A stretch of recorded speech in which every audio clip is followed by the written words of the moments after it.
Pardon the eruption, but I'm Hunter Z Infected, and I'm here with my co-host. Hey guys, my name is Ace Trainer Josh, and welcome back to another episode of Pardon the Eruption. And now, Josh, today we're going to talk about the Week 4 results and a little special ceremony for a very specific team. So I'll start us off right there.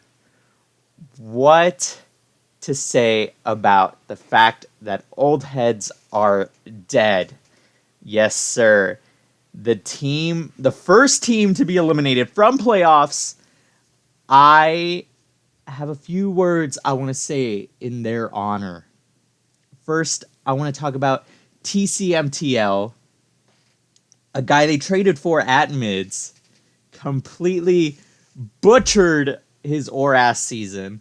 Unfortunate, but it is what it is. Any comments about TCMTL? I do find it kind of interesting that despite being really good in Sword and Shield, he just only played there week 1 and afterwards decided to never play there ever again. And I did actually ask Vino, kind of off topic, about like why they didn't originally put him in Sword and Shield, and it just turns out that TTMTO has really no preference and doesn't care where he plays. But I don't know, man. The proof is in the pudding. If you're 10-3 in Sword and Shield, and then outside of Sword and Shield you're 5-12, I think you should probably like open your eyes and try to play somewhere else. Yeah. Yeah. Either way, good player when he's playing Sword and Shield, might be debatable outside of Sword and Shield. I don't really have an opinion on that. Next up on Old Heads was TJ. Poor TJ, drafted to that team, kept for his activity, never played after that Week 7 loss against Vino. Or Game 7 loss, I mean, not Week 7. Yeah. Cool guy. I don't have much more to say about TJ other than got drafted to the worst possible team. Sucks. Any comments? Yeah, I kind of had the same sentiment. Just poor circumstance. I don't really think he showed up his talent, and I think he just looked like shit so far this season. Speaking of poor circumstances, there's Pyro, who got traded to that team, just like TCMTL. Unfortunate. Nothing you can do, though. And now the team's probably dead, and your season's probably done at this point. Yeah. He actually pulled his weight. He won his first game with Old, just it wasn't enough in the series. Then Beardy, cool guy, got drafted to them. Kept around because Vest liked him, I heard. Then there's Rin, also drafted to them. I just remember he had one loss this season. I don't remember if he's played outside of that one loss. He's actually 0-2, and I think so far he's just looked bad. The only reason why he's drafted, by the way, is because Vest is like his guy. Otherwise, I don't think he's ever drafted. Right. Basically. Then there's Smog on TJ. Seems like he was a good player. Seems like that's all he was, just a good battler. Yeah. I thought he was better, but he's actually only 2-2. I thought he was like 3-1, but I think he's pretty good. I think it's just in a bad team. Yeah. And then there's PZZ, Lowercase Blitz, Kaif, and Turkey. Yeah, they really haven't played that many games. I mean, Blitz actually has 2 games played, but a lot of them only played like 1, so we don't have like the biggest sample size. Yeah, just again, all of them. I can't really call any of them bad per se. I know Turkey's all-time record is like god awful, but we've seen him clutch up in important moments. Yeah, like a couple seasons ago, I think he won. Either last season or two seasons ago. I don't remember which one. I think it was 2 seasons ago where he won like a super clutch, like game 7, or like even a game. Yeah, it was a game 7, and it kicked some team out of playoffs. Yeah, and now for the captains, I heard Legits is dead. I'm not surprised Legits is dead. I also heard something personal came up in Legits' life or something like after week 2 or 3. Which is like, that sucks, but also I heard you were dead regardless. So that's tough captaining. It just lowers your activity from like 10% to just 0. Like it was already low, but now that this comes up, which is unfortunate, it just makes it even like impossible to even give you like any sort of attention. So and like, now, it does suck though. I agree. Now the heart of this team and the brain and the body and literally everything. Vess Vesuvius. Yeah, Honestly, that's such a cool name, Vesuvius. yeah, Um, I agree. Ves killed this team. That's all I have to say. Single It's handedly. weird because I really thought after last season where he like popped off, I thought him as a captain would be perfect. Like he like that position of power, I think is like perfect for his situation. And I don't know, he hasn't really played bad. I mean, Yeah, he's he just 0 has. and He's 4. 0-4. He's played bad. Yeah.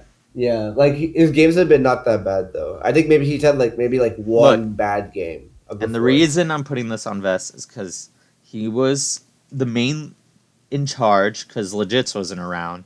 So drafts, that responsibility's on him. The prep, debatably on him. And then also, he was one of the 4 losses in 2 weeks where they lost 3-4. So if he plays better and he wins those 2 times, they could be 2-2 right now. Yeah, to be That's fair, he probably beats Aki in those situations. Oh like, wait, but they lost 6-1. Never mind, yeah. that's not one of So those it series. doesn't even Okay, matter. so I see you're talking about like different games. Yeah, where if he just plays better, it's a different story here. They're Yep. not dead in the water. We're not talking about them in this light. Yeah. So I mean, So I just hate to do best like that because I like him a lot. So that I don't like putting them down. But you're probably right. I'm probably just clouded in this argument. well, I'm not gonna defend bad captaining. Um. So Hey yeah. man, we know bad captaining when we see it. You know Hey, what I'm saying? hey! I don't know what you're talking about. Anyways, that went on for way too long, but that's fine. Okay. Yeah. Goodbye, old heads. May y'all rest in peace, and I hope y'all Yeah. find a better life in another DPL season. Amen. Next, Move on. next, let's talk about what's happening around the league now. The league is shifting in the standings, Josh. What is going on? So, in case you guys are unaware, Hungry Man pulled up a really clutch victory against the Ghost Two Majorities. Not just like clutch, but like a 5-2 victory. With, by the way, arguably their two best players winning. I mean, losing. I'm sorry. So their newer pickups really clutched up for them. On top of that, Trick of Eye lost their first game of the season to, I believe it was Wiggly Tough Guild, right? Yeah, y'all lost to Wig. So that puts Wig now at 2-2. All of a sudden, you guys are only 3-1. We win against the old head, so we're 2-2 again. So we have a major shift in the competition. The only thing that would have made it that much better was if Danger Zone won, which, by the way, they were up 2-0, but they just kind of like completely fell apart after game 3. But nonetheless, from numbers 2 to 6 is anybody's game for that playoff position. And I think it's really entertaining and really competitive for the state of the competition. And therefore, it is kind of exciting, especially for you guys. And now with a loss, you guys you have more of a chip on your shoulders. Especially this week, you guys are facing the undefeated Wings of Wrath. So I think it'll really help you guys out in your motivation to try to win. This is And if that were to happen, ooh, that would really spice things up. You know what I'm saying? this is the last week they're gonna be undefeated. I'm just letting you know right now. Um, yeah, I think it's crazy how kind of tight the competition is with old heads out, and then Wings pretty much clinched. Like they're just like a win away, feels like. Um, and then Danger Zone is like just on the edge of being kicked out of playoffs. They need a win out. Yeah, they did to win out. But yeah, otherwise there's 4-2-2 teams. All of their game records are really close, with the top one being 15-13 and the bottom one being 13-15. And then there's my team, which is like what, 3-1, 17-11 games, which Yeah, is so like, you're slightly above in differential above us with a 1 win differential yeah, as if well. we So you lose, guys are looking okay, but if you lose again, then it's going to be yeah, very if we lose to Wings this week, it's like all of a sudden who's the second best team, right? yeah. It really could be anybody from 3 to 6. That's why we're gonna thrash Wings and take the first seed. Yeah, because Uh, otherwise, if you don't, you're going to really spice up the competition even more than it already is. Yeah. um, Otherwise, yeah, I mean that's what's going around with the standings right now. Now, I want to give a few shout outs, I guess, to specific teams and players. around the league that I originally had doubts about, right? First, I want to start off with Hungry Men. I, I really thought this team would be a lot worse than it is right now. Worse than 2-2 at the least. Um, but honestly, they won this past week with arguably their two best players losing, 100p and Zern, and they won 5-2, which I think was great to watch. It was what was it?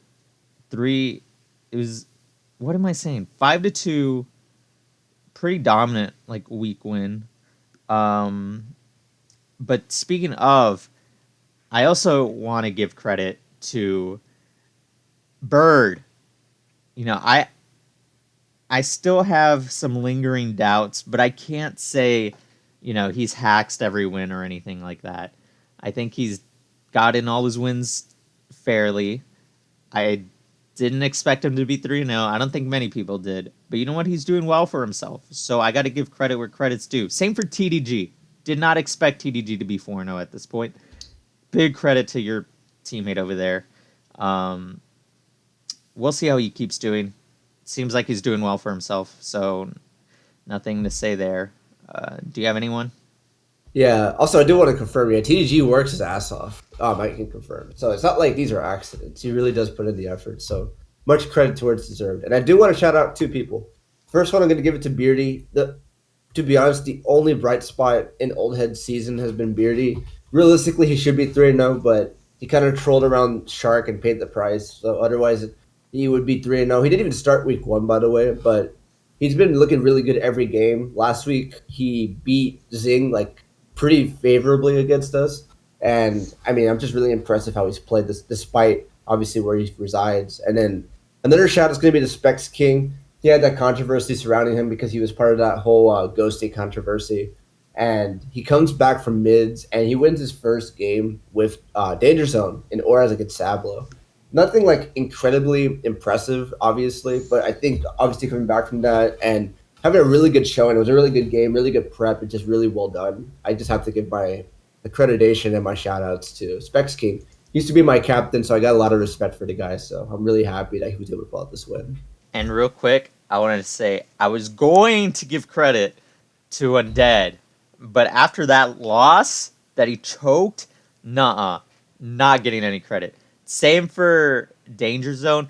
I'm less harsh on Danger Zone though, but like I think Danger Zone is a better team than I originally thought, even though they are 1-3, which is what I expected. I think it's a better 1-3 than I thought it would be. Um, yeah, I think I hope to see Danger Zone succeed, is what I'm saying. Me too. I think it'd be very fun. Okay, so that's all I got to say. We ready for our segment? Yes, sir. So for you guys who don't know, we do a mid segment that Okay, you you don't know. have to explain this. Okay, well, anyways, we're going to do Word Turtle this week, and to open up, we're going to start off with the competition of the DPL season so far. Obviously, we've mentioned that it's very balanced outside of a couple teams being kind of on the bottom. It's very competitive, and it could be anybody's game. So, Hunter, I'm going to lead off with you. What word would you use to describe the DPL season so far, competition wise? Competition wise, I mean, probably just that same word, competitive, right? Because compared to last season, who was it? Last season was pretty competitive too. Honestly, DPL seasons have always been pretty competitive. At least since I've started playing in DPL since season 3. I don't remember season 3 that well though, but season 4, 5, and 6 I would say have been pretty competitive. Um, so far, as we talked about earlier, a bunch of 2-2 teams. Wings of Wrath is currently the only undefeated team, but even then, if we beat them this week, they're going to be knocked down a peg, and then all of a sudden, they don't look like they're that high on a pedestal anymore, right? The Yes. only Yeah. team that's not really that competitive right now is, or the only teams that are not competitive at all is Old Heads, and Danger Zone are in danger of going into that same, realm of not being competitive. Otherwise, yeah, I'll say my word is competitive. Okay. Well, For this one, I'm going to use the word mysterious just because I really can't put a finger on who is that team outside of so far just you two between Trick of Eye, Wings of Wrath. Like Noble Victory, Hungry Men, Ghost Majorities, and Wig have shown a lot of spurs where they look really really good, and all of a sudden you're like, wow, this could easily be a number three lock in team for the playoffs, and all of a sudden they just look really bad. Like for example, the Ghost Majorities, I think are a really good team, and then they just completely imploded a Hungry Men. You could argue. So it's very interesting to see that week after week we're getting very different results based off just the end results at the end of the day, whether it be from Wig, whether it be from Hungry Men, whether it be from Noble Victory or the Ghost Majorities. And as a result, I think it just makes these teams very mysterious. I can't put a finger on a lot of them, to be honest. I mean, that's fair. Honestly, I thought some teams would be worse than they are. I thought some teams would be better than they are. Oh yeah, I was gonna mention like Hungry Men, very mysterious. I just thought on paper didn't look that great. All of a sudden they have positive differential and they're 2-2. So I mean, you never know. All right, so I'm going to spread a little salt on the wound for you here because this directly involves your team losing to Wig, but I got good reason. So obviously, you guys are up 3-2, and if Wig obviously doesn't win any of these last two games, they fall to 1-3. But Wig with Theo and Game 7 L5 charges through and leads the way to beat Toe. And I just have to ask, what word, if you take off your non-biased glasses for a second, would you use to describe this win if you're L5 and Wig? Um, shoot, uh, shifting, I guess. Like it shifts a lot of things. It shifts Wig's mental in terms of how they're doing this season. Because if they lose that week, all of a sudden they're 1-3, and they're probably like, "Well, screw us. Our season's almost over now because we're 1 week away, 1 week loss away from like being out of playoffs, which blows." And then it shifts standings. Obviously, we've talked about that. Now we're not in like a tied position for first seed. It shifts their mental, and it shifts L5's mental as well because he got his first win of the season after starting 0-2 the first 3 weeks. Which if L5 starts going on a win streak, that's pretty bad for the rest of the league, I guess, or the rest of his opponents, whoever he ends up facing. But yeah, I'm sure this win motivated them a lot. They're like, hey, if we can beat Toe, we can beat anyone, right? I'm sure that's what they're thinking. So my word is shifting.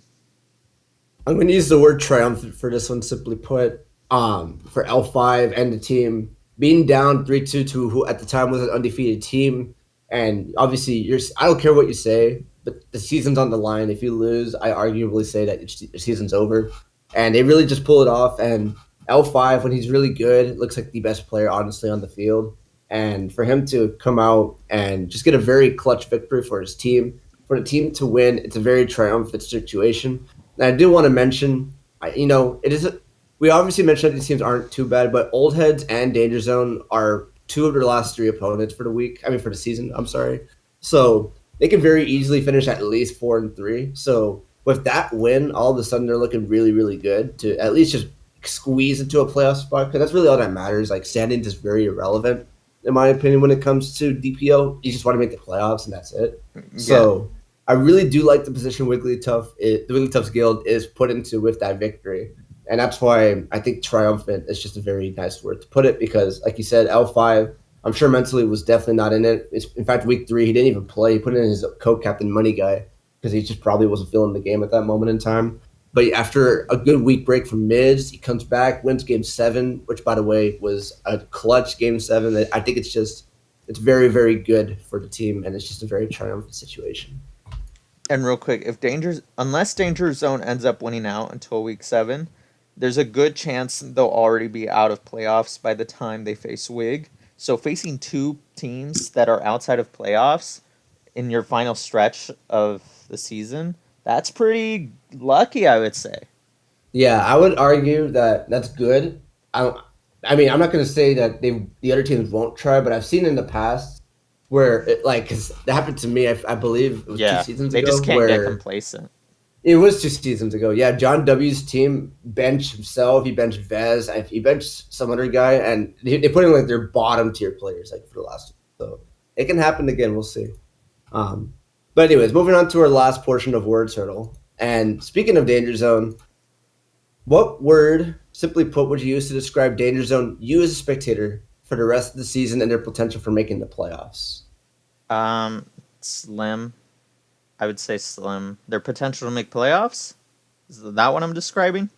Yeah, Yeah, I would use the word slim. I mean, look, I'm not saying they can't. I'm not saying they can't beat Noble Victory this week and then Hungryman next week and then Wigglytuff's Guild week 7. That's definitely possible. And it starts this week against y'all. But the thing is, Finch is 0 and 4, by the way. Yeah, Finch is 0 and 4, and Sebi is 0 and 4. Both of them are in danger zone. And they're both better players than 0 and 4 players. Just so happens that it's not their season, which, they got to work with that. Um, Veno seems to have been doing well as a captain in terms of playing. But they're playing Harris this week, so we'll see how that goes. I don't know much about Harris this season, honestly. After he lost week 1, he just disappeared out of my mind. I forgot Harris was even a captain, to be honest with you. So Yeah, that's what I I'm kind of saying. agree with you. Yeah, because Vina really has been kind of running the show for Danger Zone. Yeah, Like he suffered his first loss last week to Rye, who I think is a really good player. So he's been doing fine so far. I'm So not saying they're gonna, lose out or they're not gonna win out, but I'm just saying it's really tough and their chances are slim. yeah, yeah. It's not really a word, it's like a phrase, but it's like a shot in the dark. I'm gonna say for Danger Zone. I mean, just putting it out there, like they have looked really bad. When moments where they really need to win, they just have not looked confident. They look like they lack poise. The prep looks like it's just not there. Like for example, Finch against K-Crick last week was just terrible. I mean, like that team they brought just got completely unraveled and taken apart by Celesteela, which is just very strange to see because it's just such a common threat. Um, and like you said, Sebi, he just hasn't looked good either. Like a lot of people from what I've seen who have been watching his games, just this is not the same Sebi from last season or even 2 seasons ago. Like he just doesn't look like he wants to play, or he just doesn't look like the prep is there. It doesn't look like the plays are there at all.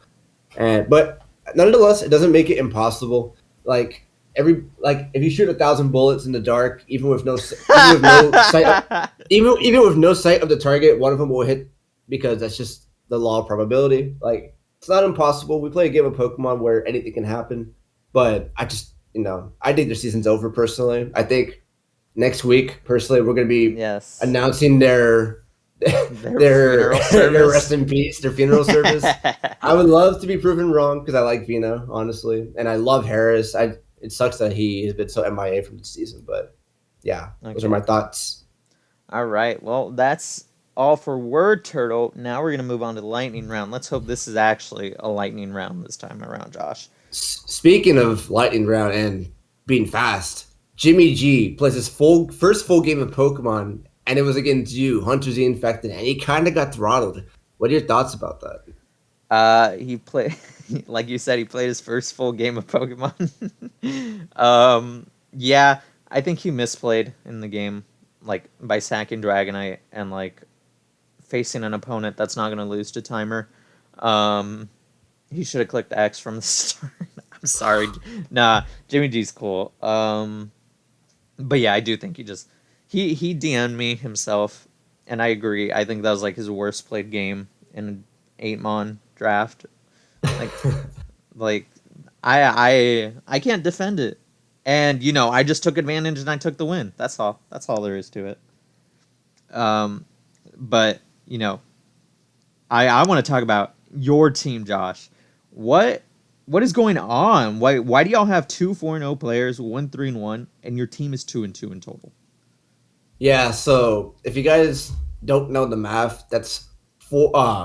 Yeah, that's 4 and 12 that the rest of our team is, and well, like outside of our Sword and Shield, we have a negative record there. I mean, outside of TDG Sword and Shield record of 4-0, we have a negative record there. Our sentiment is 1-7, and obviously our Oraz is carrying the show. We're 7-1 currently, but I mean, in a more like retrospective perspective, I guess we don't have a really solid identity for like our fifth, sixth, seventh players. Like we have Sharky, we have arguably me, we have That's not an argument. like It is you. we have TDG, and then like I guess it's like really three people, like you said, and then like our fourth person, like our captains have really been inconsistent so far with their play. They're 1-3 so far. Yeah, y'all don't have a guaranteed fourth person to Zing has win. really struggled to win, and I want to include him as like a really good solid fourth man, but he just hasn't been that, unfortunately. He's I not really don't that know what's guy. going on. He's not Yeah, that because guy. like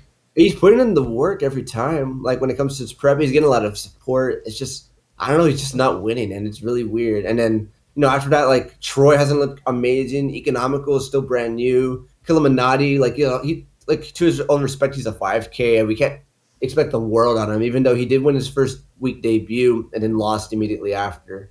And then, Hacker, he's 0-4 for the season. So, like, we need to find our last three guys, even four guys, like I mentioned, All to right. be part of our playoff identity. All Long right. story short. Yes. Great. Great All lightning. right. And now, before we move on to our picks, I have to bring this up, bro. Ian versus Joshua. 4-1 game. Dude, that What are your thoughts on that superior that bringing the game was back from the grips of hell, dude? amazing. I know there were some wheelchair emotes on that game, but that wasn't a wheelchair, but like holy crap. I thought that game was done like halfway through the game. Once like I don't remember. I think there's one turn that I saw and I was like, "Wow, Joshua just doesn't know how to play this game." And then I realized, "Oh my gosh, he knows exactly how to play this game." Once that superior came out and won the 4v1. Yeah, like he put the superior in the perfect position to win if Ian didn't play correct, and he didn't. And I do want to put this up because it's a point of discussion that I've brought up in the past. He had less than 10 seconds to go with the timer, like very close to end game. If he has more time to think, he probably, goes into his mute like as he originally should have and does literally anything to put it in range of Greninja's gunk shot, and he probably wins. But since he had no time to think, he just completely fumbled the bag and he Oh, completely like threw, you, you know when I thought he lost for sure is when he came in with Mega Gardevoir and Mega Evolved in front of the substitute Megazard X and then just Yeah, died because he and was died slower. because of no speed boost. So there wasn't even a chance of speed tie. Yeah.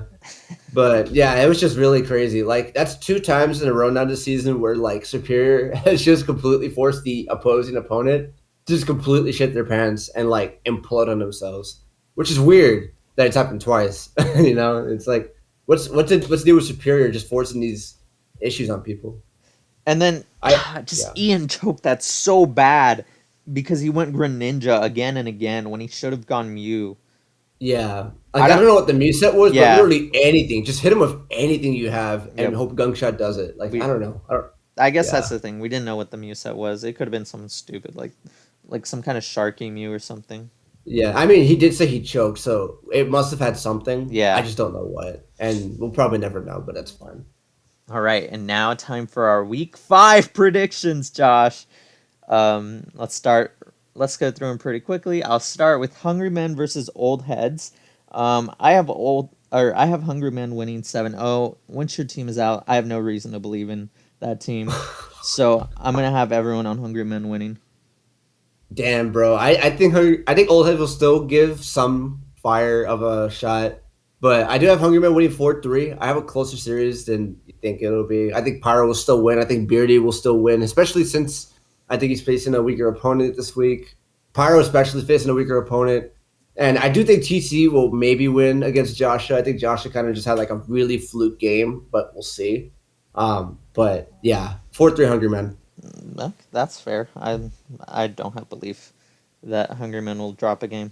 Anyways, next up, you guys versus Danger Zone. I have you guys winning 4-3 with it's you, TDG, Toxic. I have Toxic beating Finch, And zing. I actually have Sharky losing to Metro. And I have Odin winning, and I have Luffy winning over Glop and Monet. All right, that's fair. Personally, I have a 7-0 for us. I think we win every matchup. Wow, you've And never said that before. yeah, I think we win 7-0. I got a lot of confidence in this team. I think the Glop is putting in massive work. I mean, shout out to him. Like, he was kind of like a lot of behind the scenes for my win against Vest last week. He put in a lot of work into support. So I'm really excited to see Glop try to get a win this week for us. I think he'll do it personally. By the way, I only have Metro winning over Sharky because it just seems like a dark horse upset type of thing. I just want to call it, you know. I really don't know how good Metro is, so I really can't even like call it. Metro is like, I've seen his games. I think he's like underrated, or I think he's better than what his record says. He got lucked last week, and it was kind of the fall of Danger Zone from it. So I feel like he's stronger than Sharky might expect, and then Sharky's gonna get caught off guard and lose. That's why I have Metro as the upset. Okay, that's a fair point. Next up, Trick of Eye versus Wings of Wrath. Personally, I have Trick of Eye winning 7-0. I think Wings of Wrath is just a collection of I'm kidding. I'm not gonna finish that sentence. Okay, that's fine. But yeah, All 7-0. right, well, I have Wings of Wrath actually winning 5-2. I think I only have you and I winning. Like, I'm just gonna put it out there. I don't think Shadow's beating Habita. I don't think BA's beating Astra. Are you kidding me? Checkmate beating Rai. Aki beating Sablo. I mean, that's kind of possible, but Aki's just looks so bad. I can't really pick him right now. And Imo versus Zugubu, after that performance last week, I cannot pick Zugubu. I'm sorry. And I think Imo is pretty good. Hey, you know so, what? yeah, 5-2 Wings of Wrath is my score here. You know what? That's a fair reasoning. I think the only one you didn't have a good reason for is Shadow versus Habita. Yeah, I honestly don't. Shadow was undefeated before last week, and he arguably kind of just completely threw last week. That is not an argument. So he could still be undefeated. I don't know. I think Habita's a better player, and I'm going to pick him this week. Okay. Yeah. Well, I'm still having the 7-0. Next up, Wigglytuff's Guild versus Ghosting Majorities. This is a big week, by the way, in case you guys don't know. This is important for both teams. I have a 4-3 victory for the Ghosting Majorities. I have Theo beating Baby Eric, as does everyone else in the damn league. I have Bird beating Pythons. I have Haz beating Jimmy G. I have Street Cred Cookie beating Obi. Then I have King L5 winning. I have Ian winning, and I have Professor Chipboard winning. What do you have? I have the Ghost of Majorities winning 4-3 as well, which is interesting that we both have them winning, despite the majority of the server having. I know it's so heavily favored for Wig. It must like I like. Don't get me wrong, it's 4-3. It's not like it's like a 6-1 that we're saying, but like for it to be so skewed is interesting. In case you guys don't know, it's 44-13 for like the vote, with 44 being on Wig's side. But yeah, similarly, I have a very similar like roster pick, except I think Jimmy will win against Haz. But I think Rob will beat Professor Chip. It's like that's the only difference I have. I see. I don't know why you have Rob beating Chip. Like Rob has proven to just lose every week at this point. I think Rob will eventually win, dude. Eventually, yeah. Everyone thought Finch would eventually win by now. Or Sevi. You know, no hate to those guys, but come on. I get you. Yeah, it's been 4 weeks. Come on, man. Gotta get a victory. But yeah, otherwise those are all our predictions for next week. Any last comments, Josh? No, I think that's about sums it up, and we've probably gone over the time as we always do. So I'm gonna wrap it up here, and I appreciate you guys watching, and I hope you guys can watch next week's episode of Pardon the Eruption. Anything else for you, Hunter? No. We sign off. All right. We'll see you guys next week. Have a good day, guys.